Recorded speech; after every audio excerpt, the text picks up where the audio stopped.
Everyone, my name is Sangeeta and welcome back to my channel. If you're new here, this channel is all about art and creativity. So, we are on to the third episode of opinion series where I talk about creator economy and things in general that artists and creators should be aware of, and basically how to grow. So, for this episode, I want to talk about content theft and how to avoid it. I will be sticking to two formats: image formats and video formats. Although there is content in text form as well, which we read off websites and blogs, but those are treated a little differently. So maybe I'll cover that in a future video. So let's jump into it.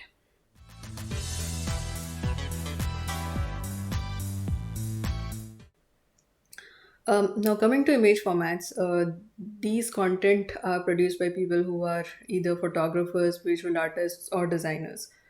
Now, with the growth of social media, people tend to upload their work directly onto these platforms without owning any kind of digital property other than their social media handles. Now, it could be a website or a blog. Now, since social media platforms become the sole source of content production, it gets very difficult to claim something as your own in case of a content theft.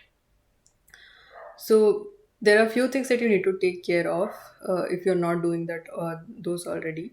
So the first thing is that you sign your work, whatever content in the image format that you are putting it out there.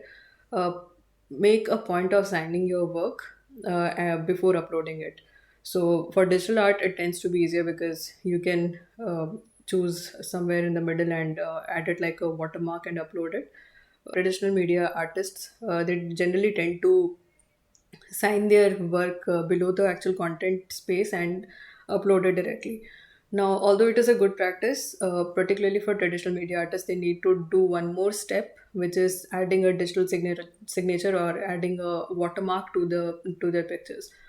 So they can do it like very easily. There are tools like Snapseed and Canva, where you can upload your image that you want to manipulate and add text elements to it. It could be a name, it could be your hashtag name, and make it a part of the entire content that you produce, not something that is sits below the painting that you have made. So once you do that and upload it on social channels, then it becomes very difficult for somebody else to claim it as their work. So those are the things that you need to take care of. I will be adding the links to both Canva and Snapseed, that those which are mostly free to use. Now, coming to video formats. Now, videos are consumed in two ways. One is the regular format, the long form format that we consume over platforms like YouTube or Vimeo, and second is through reels and short ones like the reels and YouTube shorts. Now, it completely depends on the platform, how difficult or easy they make it to make them downloadable. And though it is not in your control, but there are few things that you can also do in this space as well, so that your work leads back to you and not somebody else. So the principles here are also the same. You add text content on the top of the video layer that you have created, and add your name or hashtag or handle, whatever information that you want to give out before uploading it as a shorts or reels. Now, if you're uploading something directly onto this platform, like without processing it on a third party application like DaVinci or any other video editing tool, the settings in reels and YouTube shorts allow you to add text content. So do that before you're uploading anything onto these platforms. So these are the two things that you need to take care of when you are uploading short form content and vertical content, let's say. The other thing is when it comes to long form content. Now, long form content is difficult to produce, and YouTube doesn't give you a lot of options to make it difficult to steal. So what they do give you is a watermark option that you can find in the customization section of YouTube, where you can upload a certain image. It could be a logo or any other image that leads back to you or your account. If you want to know how to create your own logo, I have also created a small blog topic on that as well, which I'll also share in the description that you can follow through.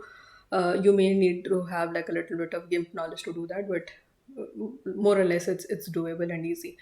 So yeah, so you can add some customizations like your logo onto the YouTube space that you are, if you're uploading a video over there.